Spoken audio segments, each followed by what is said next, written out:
Parts podcast. And if you are with us viewing and now audio as well, you know it's not just the two of us. Dun dun dun. We have a special guest this evening. That helps. Yes. Yeah. Oh, there you go. Okay. Let me just say. Yeah, let me that's just in say. quotations There we go. there. At least that adds symmetry. There's some balance. Yeah. It's asymmetry, but it's symmetry, right? Oh my goodness.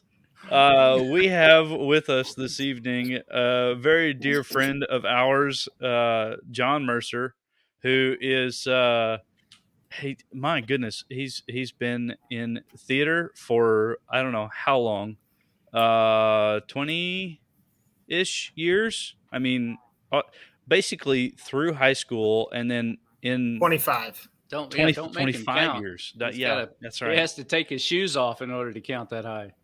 I had to use my son's hand too.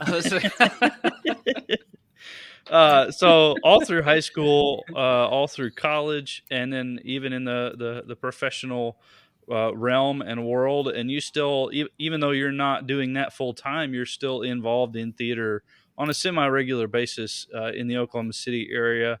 Correct. Jon and I have been friends for a very long time.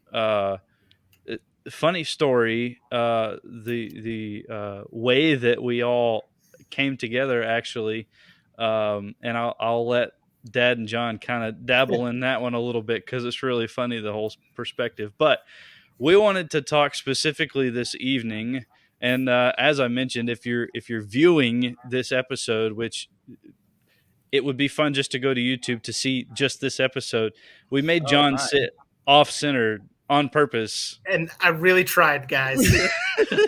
I really did.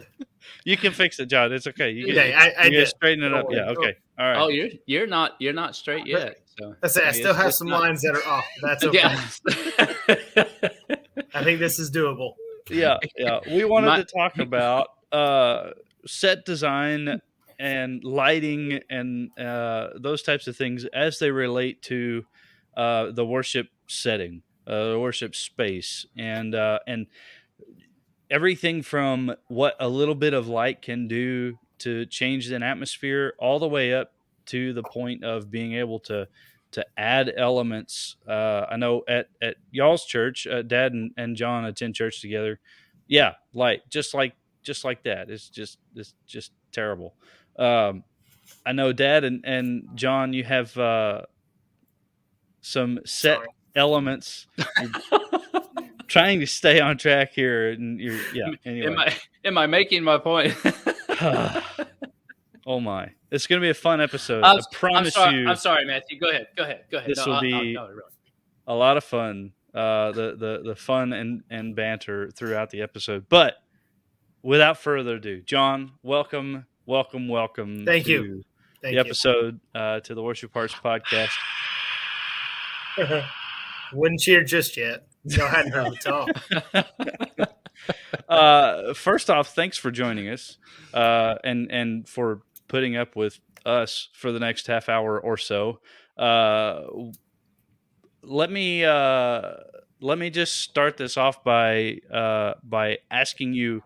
I gave a little bit of your background, but kind of give us a quick synopsis of your background and specifically what you've been involved in the professional theater world. So, as you mentioned, I started in high school, was an actor all back then because that's all that, you had to be in high school. I mean, there were no ifs or buts about it. If you were in theater, there were like two people that weren't. But even throughout that time, I was able to learn stagecraft, learn about lighting and designs and costuming and makeup and all the aspects of theater. And even moving whenever I got into college, I told myself I was not going to do theater. It was not going to be a profession. I was going to not pursue that.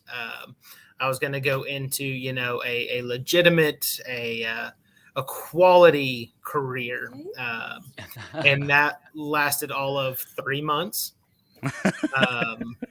before a longtime friend came and was like, hey, we're having auditions. Do you want to audition? I said, no, I don't really want to act. I want to kind of not do theater for a while, take a break. And he said, okay, well, we are also doing, the show was Midsummer Night's Dream. And so we were talking about, so he goes, so we're going to have, fairies, and we're going to do all of the prosthetics and all this sort of stuff. And my, That's me. So what I had decided to do as a career before that was prosthetics and orthotics. But I'm strange in that I was going to use that career to bring me back into theater, doing puppetry and special effects makeup and those elements of theater. So I was going to take the long way around theater. And the first show in college, he's like, hey, we're going to do it. So I was like, okay. So yeah, I got back into theater, and please excuse my gremlin in the background. No problem. Yeah. So went into theater, decided to pursue costuming and makeup, along with general stagecraft at the junior college level.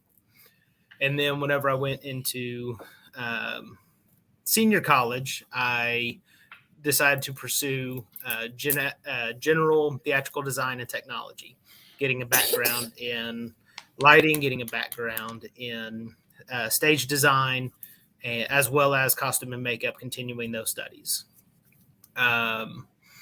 During the time at junior college is where I met Mr. Rob Thorson, the infamous Rob Thorson, and infamous. The infamous Matt Thorson. And those stories are for a different podcast altogether. Yeah. Probably ought to save those. But so got out of college, decided to continue to look for some theater opportunities. And it was just after I graduated that the Thorson clan moved up to Oklahoma City, where the following summer, there was an opening at a local theater here for a stagehand for a summer gig. So I moved up here. I was like, you know what? Might as well. Let's see what we got here. So Rob and Rhonda talked to me, and they said, you can come up. You can, if you get the job, you can stay with us throughout the summer, and we can figure it out from there. Then after the gig is over, you can go home and go back to life and whatever. Well, by the end of the summer, I had received 2 additional job offers at local theaters. One where I was currently working, as well as one for the local ballet company. And since then, I have pursued just local theater, worked professionally in the theater for 7 years. The majority of that was at Lyric Theater of Oklahoma. A little spotlight for them, because they do great shows all the time. And for being a regional theater, they put on shows that are equivalent to Broadway. Yep. And we can go into other things on that later as well, but that's not the focus here. But after those years, I decided that, I needed to get out of theater for a little while, pursue a different degree, where I went back and got my master's, master's of science in management, and got out of the professional theater world full time, and just continue to pursue it on a part-time basis, where it finds me today. I've done multiple shows even this past summer. I'm just helping out here and there, load ins, load outs, etc. And then through all that time, I have helped the local churches to do their programs, along with Rob and Rhonda and Seat of Your Pants Ministry. Absolutely. Which has, I think since become R&R Ministries, right? Yeah. Has since further developed into the Worship Hearts Ministry. Yeah. So, so we do, I've done set designs and lighting designs, costume, makeup, the whole gamut of things for church worships as well as professional theater. And I do make them distinct because the worlds are entirely different between the budgeting, between the availability of materials to use, between the personalities and the expectations of the presentation as well. And so, and both absolutely have their merit. And both I feel personally are well needed within this world. Yeah. So absolutely. So there's cool. the very long spiel on my theatrical experience. No, I love it. I love it. And it's been, you never cease to amaze me, because I've walked into the church there at Metroplex one weekend, and it looks like every other Sunday, and you walk in a week later and it looks like, I mean, there's this 8-foot tall platform that looks like a big cave, and this big platform that looks like the pilot's throne room kind of a thing, like just wild and crazy stuff that happens super quick because of your expertise. Yes. And as you mentioned, the budget limitations typically with churches are minimal, if not non-existent. So I love too the creative element of what you bring with working with next to nothing at times, in building out a set that still functions as a full-blown set when it comes to a theatrical performance or musical or what have you, in the church setting.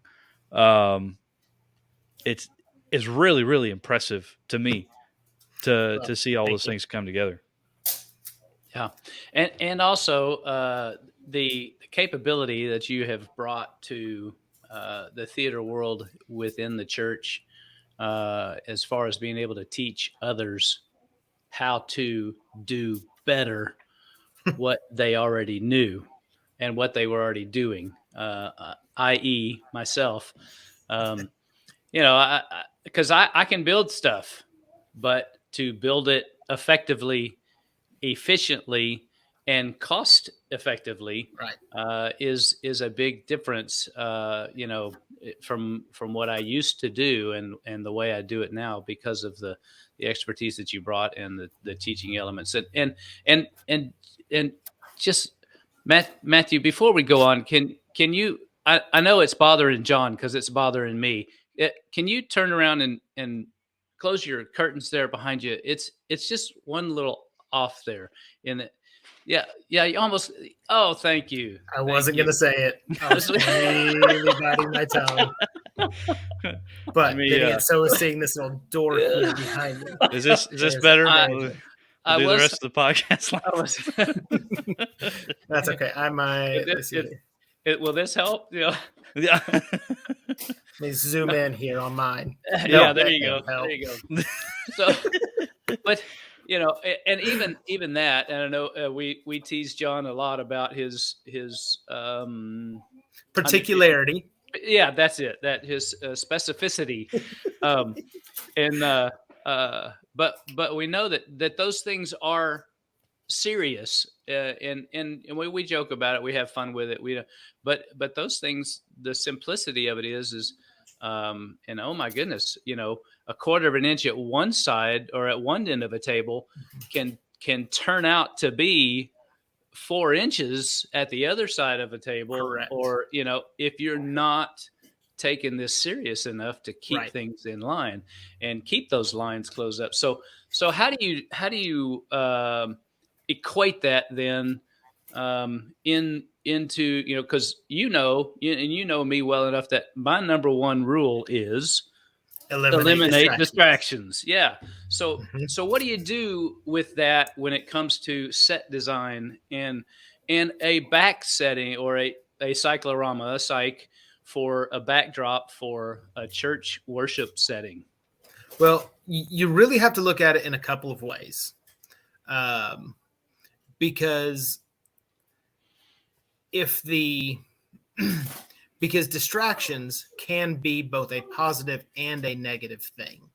Yes. Um, if you are like, there are oftentimes within the theater realm that you will design a specific piece of scenery to intentionally make the audience uncomfortable Mm. Okay. so that they focus in on what you're trying to tell them, and it gets them out of their comfort zone so that they don't just sit there and watch what you're doing and go, oh yeah, it's just the same thing I've heard a million times before. But if you can get your audience just a little bit off kilter sometimes, it'll make them focus in on, why am I feeling uncomfortable? And in that uncomfortability, they will hear the message that is being portrayed through the acting and the scripting. Mm. um, However, you don't want to make it such that it is overwhelmingly distracting. Okay. And the overwhelming distraction is the elements of, as you're talking about, you look at the wall and you see this painting that is tilted like this the entire time, and it serves no purpose for the tilt. And so you get those people, you'll lose half your audience right there to paying attention to what's going on scene, Yeah. because they're Yeah. going, why is that painting tilted? Why? And Yeah. so they're trying to figure out why, because in theater and in art, you don't really leave anything without intention. Okay. And That's good. I think that's the biggest thing about it, is that if there are things that are going to distract, make sure they are purposefully distracting. And so, however, the idea is, in the end, to have a good looking piece as a whole. And that is accomplished both by scenery as well as lighting and acting and everything like that. And it's not just that you have to eliminate distractions in the scenery. It is also eliminating distractions. And I am sorry, I am talking so much with my hands here, and you get like this whole zoomy thing. It's Anyways, fine. again, Can eliminating that be a distractions. distraction? See, Yeah. is There this you a go. distraction? But I have to but sit the on my idea- hands every once in a while too, so it's okay. But the idea that when you are eliminating distractions, you have to look at, is there a exit sign behind you that the audience is going to see?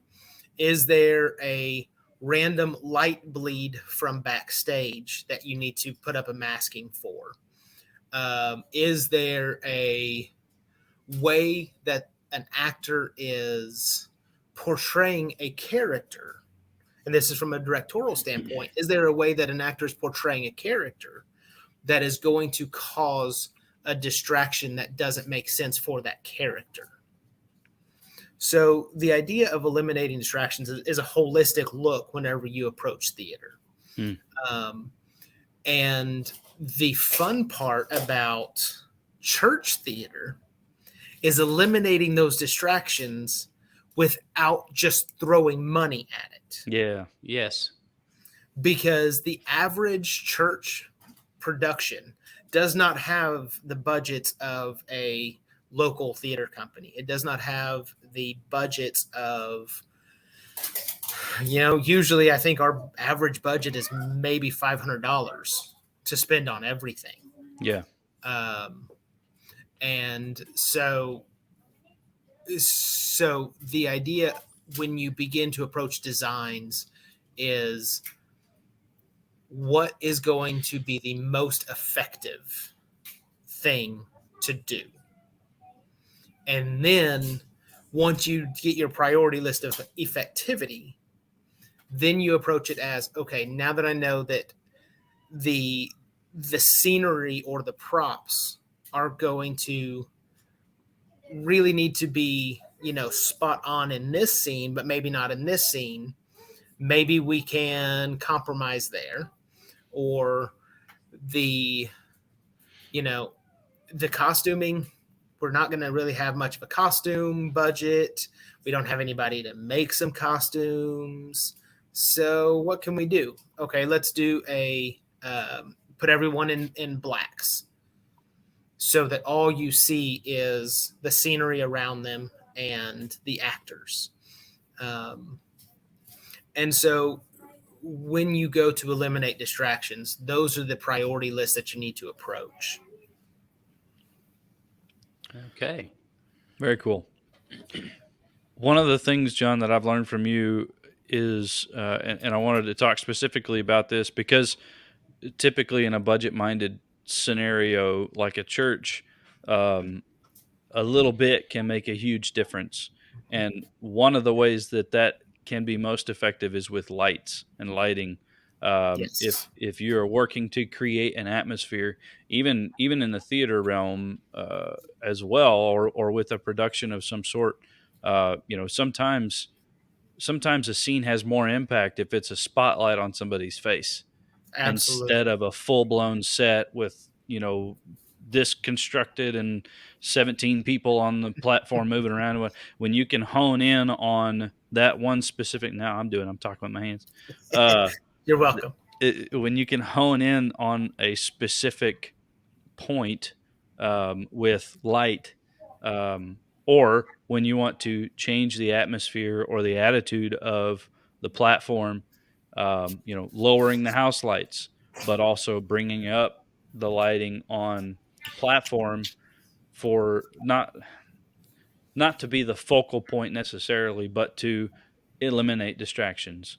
I wonder if you could speak to some lighting tricks, or some lighting designs. I know Metroplex has some lighting that they've hung and put up in different areas there. We we do have some, and most of it has been given to us. Although we have kind of spent a few more $100 in the recent years to create a little different ambiance within our facility. But you talk about lighting. I wanted to go. I remember back to when we were doing worship in Waldron, Arkansas, where we did a living nativity out around the perimeter of the parking lot. Yeah, And as we were building these individual scenes that were scripture referenced, the angel meeting with Mary, and a little town of Bethlehem, a street scene, and a couple of and the manger, and a couple other things that, as we were building them, we put them all together during the day. Uh, it made very little sense the way that it was set up. It was, I mean, each one of them was about 70 feet apart from each other. But as the darkness of night fell and began to hide everything else around that scene, and we specifically put a light on, to where it just illuminated what you wanted to see and understand in the picture, it really did begin to come alive, and it really began to tell a better story because of the focal point that it provided. So if that, I mean, it's just kind of a memory that came to me, and it might be something that you're uh, going to reference as well, John. But uh, I just thought it's great. I love to be able to see those types of things, and Yeah, how big a difference lighting can make. absolutely. And that really is the key is lighting. I have seen productions that had nothing but a bare stage and lighting, mm, and they have some of the most impactful messages that have been able to come through. The lighting, like everything else, serves a purpose, and it can be used to shape the world that the designer is wanting to portray. Whether that's, like you said, Matt, whether that's that little pinpoint of an area right here that you're looking at, or whether that's the broad spectrum of everything on stage. Yeah. And you talk about mood. There's the joke of mood lighting in vehicles, whenever you get the runners going and things like that. Yeah. Well, but it's a joke, but it's reality. Sure. One of the tactics that we use in theater are gels, or gels have, with the advent of LED, have begun to be replaced in part. I won't say in large part, but in part by LEDs because of the ease of use. But each one of these has its challenges. But the gel is what it's called. It's a sheet of plastic that's put in front of the light source to change the color of light that is shown out. Mm-hmm. I'm not going to necessarily get into all of the specifics of how all that works, because that's not for this podcast. But the idea that you can have a blue gel come on and shining over here and illuminate the entire stage in a soft blue light, and then immediately, the actors are talking and it's really soft scene, because cool lights and blue lights are generally for softer scenes or more lighthearted scenes. And then immediately something could happen off stage. You hear this sound, and a red light comes on and just washes the stage with red. And all of a sudden, the entire mood shifts of that scene from this nice, sweet, clean look to this idea of overwhelming doom, almost, depending on the red. Yeah. Or you could go with a light pink, and all of a sudden you get this lighter feel, this idea of a lovely, spring afternoon with this pink light that is overshadowing the scene. And so the colors of light are just as important as what light is used. You talked about instrumentation and, looking at, sometimes you want that pinpoint. Well, the same instruments are not going to be used for a stage wash, which is what we call it when you have lights all over. That's called a wash on stage of lighting. Okay. As opposed to what would be called a special light, which would be that one, for instance, that one overhead spotlight that eliminates that person who's now in this cone of focus. That they basically, the character is now completely introspective and blocking out the world around them. And that idea can be portrayed by a single instrument, and it helps the actors to really deliver the performance that they need, and it helps the audience to make that mind shift from, okay, here we are, we're seeing everything going around all around them, and then this light comes directly on the actor, and all of a sudden the audience knows, okay, now we're in the actor's head, for instance. Yeah. Okay. When they start monologuing, that they're not just randomly talking to everyone around them. That it really is in their own head. Yeah. And so that's where lighting can really benefit you and really help a production with something as simple as lighting. Yeah. Whenever you look outside of a production, when you look at just stage lighting in general, looking at worship sets, for the average church Sunday morning event, your lighting can really tell a lot about the church that you're attending.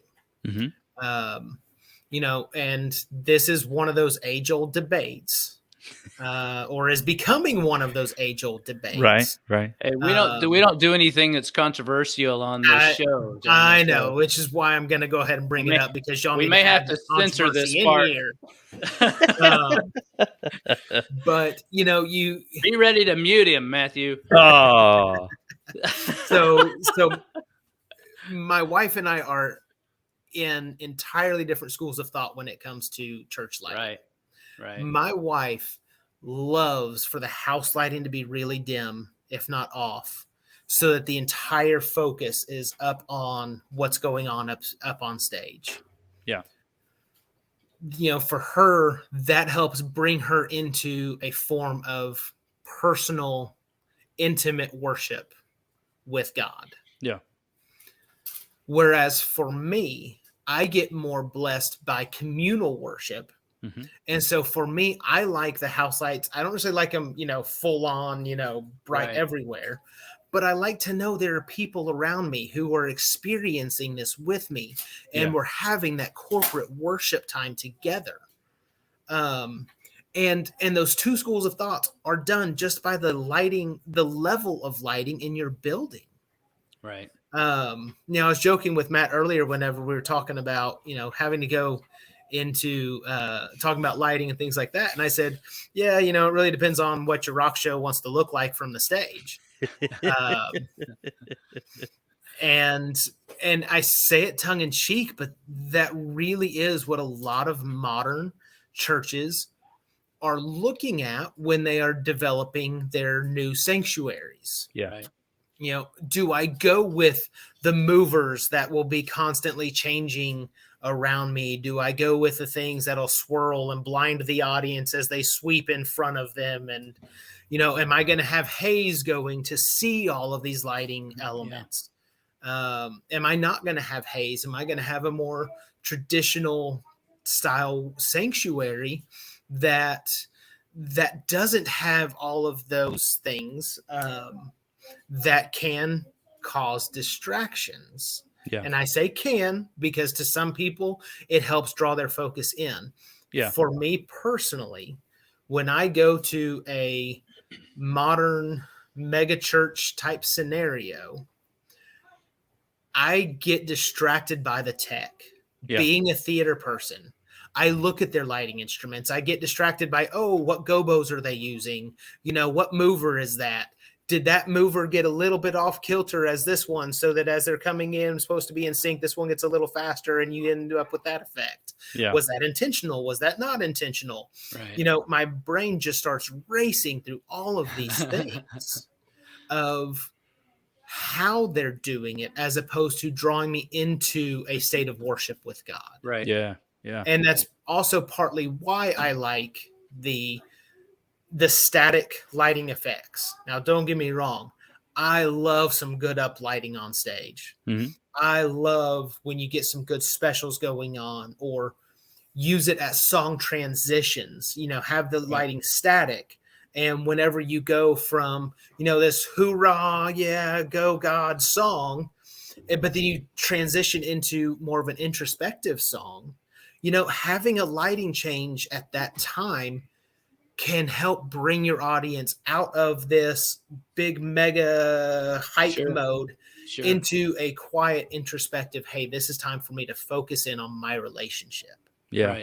Right. Yeah. And all that's done with lighting. That has nothing to do with anything else that you put on stage. Yeah. That's awesome. And to add to that, John, I think is none of it is wrong. Agreed. And agreed.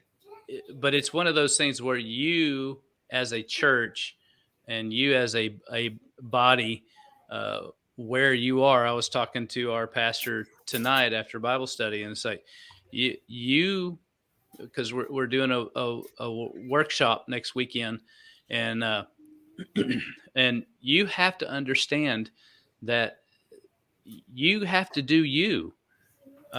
Where you are worshiping has to be established as this is what you do to worship. Right. And as long as it does not contradict or is controversial, scripturally speaking and relationally speaking with Please stop God, talking. then all of those elements and all of those things, they just simply should be uh, uh, add-ons or additional elements that help the encounter. Yeah. Um, so do you use a fog machine? Okay, but be appropriate with it. Yeah. Right. Uh, Yeah. do you Agreed. use LEDs versus par 64s?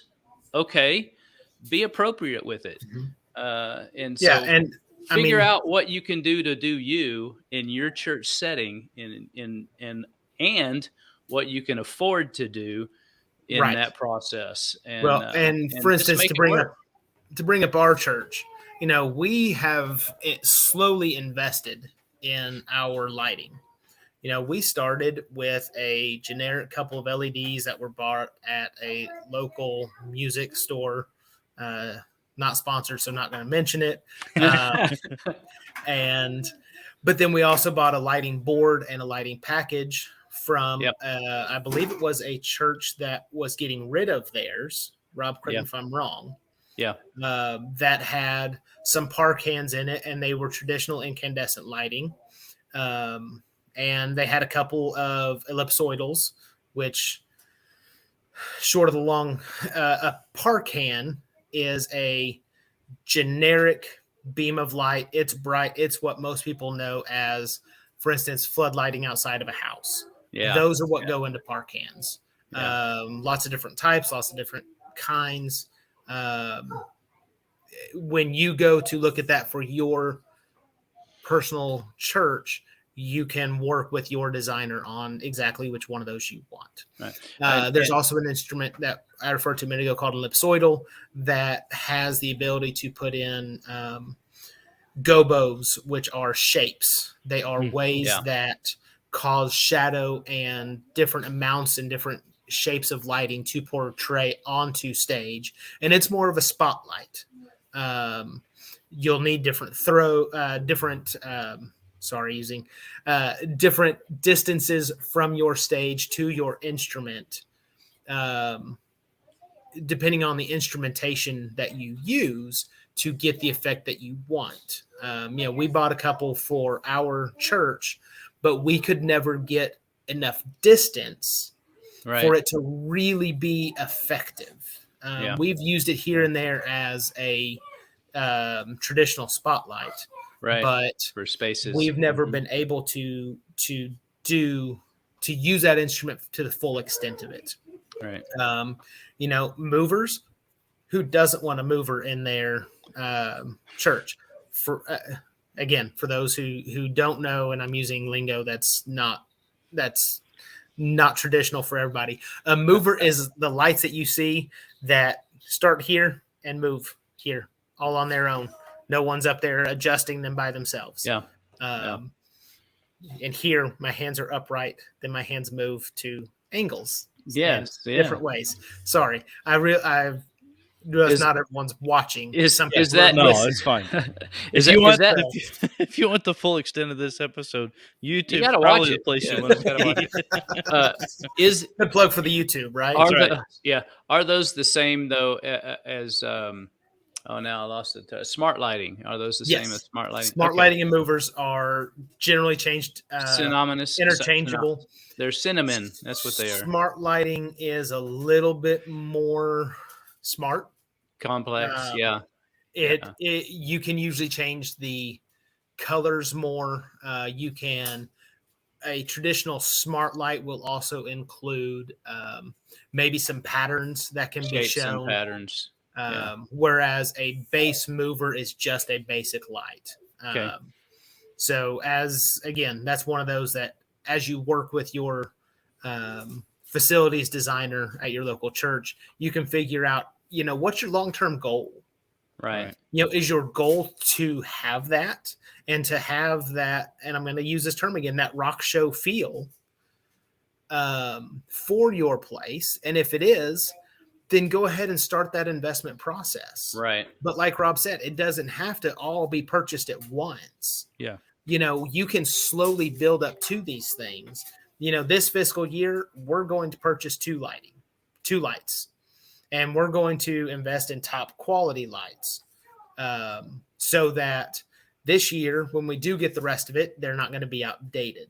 Right. Now, the good news for smaller churches who are having to purchase equipment in that fashion is that lighting technology, while it does advance year after year after year and continually improve, you can get the same effects using older instrumentation as long as you get people that know what they're doing. Yeah. Right. That's also kind of the key to all of this. Is you can buy the most intelligent light out there, but if you don't have somebody that'll program it, it's just going to sit there and show one place on stage. Yeah. Yeah. But I think that would be, correct me if I'm wrong here, John. If you're going to spend money on somebody who knows the stuff to set you up in a space, not Exactly. necessarily on the equipment itself. Yeah. Exactly. Yeah. But then again, that goes for any aspects of modern congregations and modern worship. Absolutely. Yeah, I would say the same thing with sound equipment too. That's what I was about to say. If you're going to invest in a soundboard, but you don't have anybody that can get you the right amps, get you the right hookups, can get you the Bluetooth technology that will support that, are you really making a wise investment and being a good steward of the money that your congregation has given you in good faith? Yeah, absolutely. Yeah, you're right. So the church that we're at right now, and I'll keep this short because I know we're quickly coming to the point of needing to wrap this one up. But the church we're attending now is a wide, and it's more wide than it is deep. So the distance from the back of the sanctuary to the front is less than it is wide. But on either end of the sanctuary the sanctuary's got 30-foot ceilings in it, and there's windows that are about 28 feet tall on either end and about 14 feet wide. They're huge windows. And at the beginning of the service, there's always a countdown. The last 5 minutes, there's always a countdown or whatever. And then they dim the lights. You can't start church without countdowns. Exactly. Yeah. They will dim the lights right at the start of the service. The stage is lit, so you know that's the focal point. But typically, and it's usually a 3-song set, and there'll be a time for offertory in there. But at the last song, typically at the build of the last song, they flip a switch and the blinds for those windows on either end of the sanctuary raise up. It takes about 30 seconds from bottom to top. That's cool. But it lets the natural light into the room as well as bringing the house lighting up. And the impact that it has, we've been going there several weeks now, so I've begun to get used to it and almost expect it. But let me tell you, even something as simple as that gradual increase of light and allowing that natural nature into the room can change the whole attitude of the space, especially in conjunction with that build of a song. You're coming into the how great is our God, then sings my soul, and the whole sanctuary, everybody in the sanctuary is singing out, the light rises, and it's a hugely impactful opportunity. Yes. For something as simple as a couple $100 for some automatic blinds on either end of the building. Yeah, exactly. So exactly. To that end, or to that point, it doesn't have to be a multi-$1,000 setup. It doesn't have to be, these crazy smart lights and all that, in order for the atmosphere to be changed, in order for the focal point to be changed even. Right. And I love that about lighting in particular, but I love that about the stage design and the theater design and layout and everything. John, thank you. Go ahead. Hey, Well, I was going to say, and that's one of the things that I feel that we as modern Christians miss. That sometimes it's the simplest things that will have the greatest impact. Yeah. Sometimes it's not the big show that goes on that speaks to people, but it's that one phrase, or it's that one element of your worship set. Absolutely. Or it's that one prolonging of that chord to draw it out and really make that person think about the last line that was said. And lighting is the same way. You know, we do the hanging of the greens every year. And part of that is talking about how lights are used during the Christmas season. And, you know, a lot of churches have the traditional candlelight vigils. And so you've got that idea that the light is passed from one to another down the congregation to give that gentle glow about them, whereas the rest of service has been in dark. Right. And it's that simple little thing as an investment in candles. Yeah. That really show, number one, what we're supposed to be doing as Christians, which is passing the light. Yeah. And two, bringing you into that point of the idea that darkness is around you, but then one light brings up the world. Yeah. Man, And oh man. And I'm Matthew, I'm going to let you sign us off here in just a minute. But speaking of that, no, this is great. Because speaking of that, Matthew writes these words in chapter 5. Do people light a lamp and put it under a bowl? No. They put it on its stand, and it gives light to everyone in the house. In the same way, Matthew's writing, let your light shine before others. And here's the key. Whatever you're doing in your church, however you're setting it up, whatever kind of lighting you got set up going on, whether it's the latest and greatest or it's 5 years past its prime, or maybe even further than that, here's the deal. Let your light shine before others so that they can see your good deeds. That's right. And here's the key. And glorify God. Exactly. So Amen. Everything we do in lighting, in technology, in the process of what we do, the very lives that we live, and the very opportunity we have to if we get to glorify God, then let's do that. Yeah. Absolutely. Man, that's good stuff. Jon, thank you so much for being on with us. I'm sure if you're up for it, we'll have you on again at some point, and we'll dive into some different areas here. This has been fantastic discussion, fantastic conversation this evening. And I hope you, our listeners and viewers, have weaned a little knowledge from this evening's discussion. But if you have been left with questions, we might have an answer for you. Hopefully we have an answer for you. And if not, we can find it. We'll find it. And if there is no answer, then we will pray with you through it. That's right. That's exactly right. Any of the questions you may have for us or for Jon, shoot us an email at messageworshiphearts@gmail.com. And as always, you can find us on Anchor, Apple Podcasts, Spotify, here on YouTube if you're watching with us. And thank you so much for being with us this week. Until next time, until next week, we'll see you then. Bye now.